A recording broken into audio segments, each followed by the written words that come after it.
We are growing different batches of lettuce this spring, exploring a few different techniques or approaches to sowing and harvesting.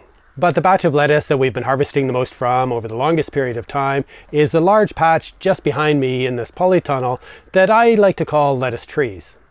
This group of lettuce plants is managed in a particular way, harvesting larger outer leaves, allowing the remaining inner part of the plant to continue to grow. This year I've been paying more attention to what varieties work better with this method, and a lot depends on our priorities.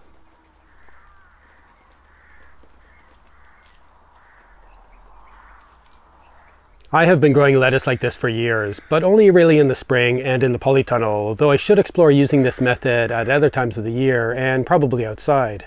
This method involves a mix of varieties of lettuce seedlings that are transplanted at fairly wide spacing into a bed in early spring, with the different varieties planted in different rows or mixed together in the bed. This year we sowed seeds of 4 different lettuce varieties in trays in early January and transplanted the seedlings at the end of January, mixing them up in the bed. We let the plants grow until the outer leaves were large enough for a small harvest in the middle of March, but the plants only became really productive towards the middle of April. The harvesting is always done by picking a few of the older leaves on each plant, discarding any that are damaged or less than ideal, and often cleaning up the plants and weeding the bed underneath in the process.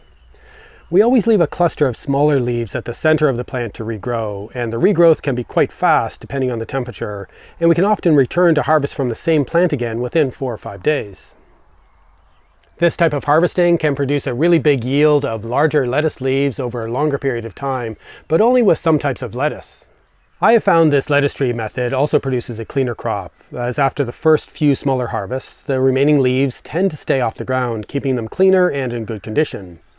This crop is easy to manage, easy to weed, with less waste than either densely sown cut and come again crops or when plants are harvested as mature heads.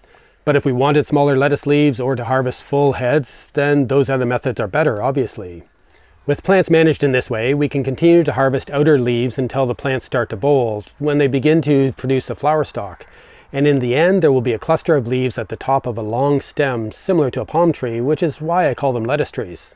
A lot of these plants will continue to produce for at least another few weeks, with about 2 months of continual harvesting.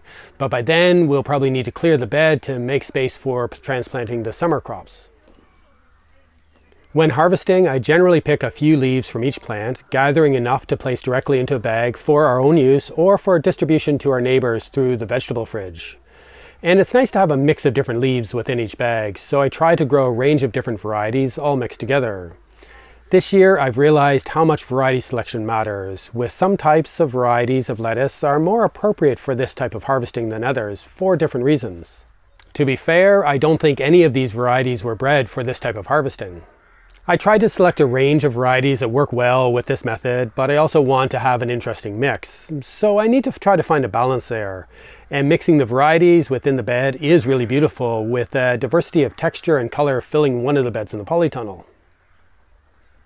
The broad category of loose leaf types of lettuce are better for this type of harvesting because they don't form a ball of interlocking leaves, and I think the salad bowl versions might be the best. The plants of these varieties produce large leaves that extend more horizontally from the stem, making them easier to harvest, and the central core of the plant stays together quite well after harvesting.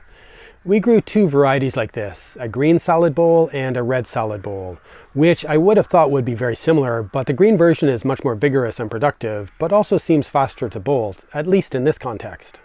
We also included a Lolo Rosa variety, which is another loose leaf variety, with the leaves clustered more towards the center of the plant. And after harvesting, the newly exposed outer leaves easily drop, especially when watered from above, and seem more likely to touch the soil than the other varieties. This can cause more of the leaves to decay or be eaten by something, and I often end up discarding more of the leaves from this variety. We also grew a small Kos variety, even though I knew it wasn't so appropriate, but it is possible to peel off the outer leaves from these densely packed heads. I did find that these plants bolted or started to produce a tall flower stalk significantly earlier than the other varieties, which caused the leaves to become more bitter. I'm not sure I would grow this solid-headed lettuce again for this method of production, but the other 3 varieties seem suitable, though not without their issues, at least in the polytunnel in spring in Ireland. The green salad bowl variety is significantly more vigorous than the others and can overcrowd the other plants, especially if we don't harvest fast enough to keep up. Because it grows faster and bigger, we end up harvesting more from it, so the bags are more dominated by this one type of leaf. If we wanted a more diverse mix, we could plant fewer of this one variety and more of the others, but this is where it's important to figure out what we really want. The main objective is to have a productive crop of lettuce that is harvested over a longer period of time in the spring that is relatively easy to maintain. If we wanted to prioritize productivity to be able to harvest the most lettuce, the green salad bowl type might be the best one to plant a lot more of, but it does seem to bolt earlier in the season than the others. If we wanted to prioritize having a beautiful mix of leaves, it would be good to select varieties that were quite different in color, shape, and texture, but also had similar growth habits and vigor, and that none of them bolted significantly earlier than the others. In this case, I might exclude the green salad bowl variety and select other varieties that grow in a similar way to the red salad bowl and the Lolo Rosa variety. This should create a nicer and more consistent mix that we're able to harvest from for longer, but it might not be as productive. Perhaps the biggest issue is being able to harvest a consistent amount of lettuce over a longer period of time, but that's the case with many crops. With this type of planting, there isn't a lot to harvest early on, but the harvests gradually increase as the plants get bigger and more established, and the weather warms up. And then it gets to the point where there is often too much lettuce, especially with lots of the more vigorous variety planted. And as some of the plants start to bolt and are removed from the bed, the productivity will start to decline again. This is where having multiple different batches growing at different times with different methods can really help. But that takes more knowledge and experience to work out the timing of the different batches so we don't end up with wasteful overlap where we have too much lettuce or gaps when we don't have enough to harvest. And that's something that I want to work on for next year.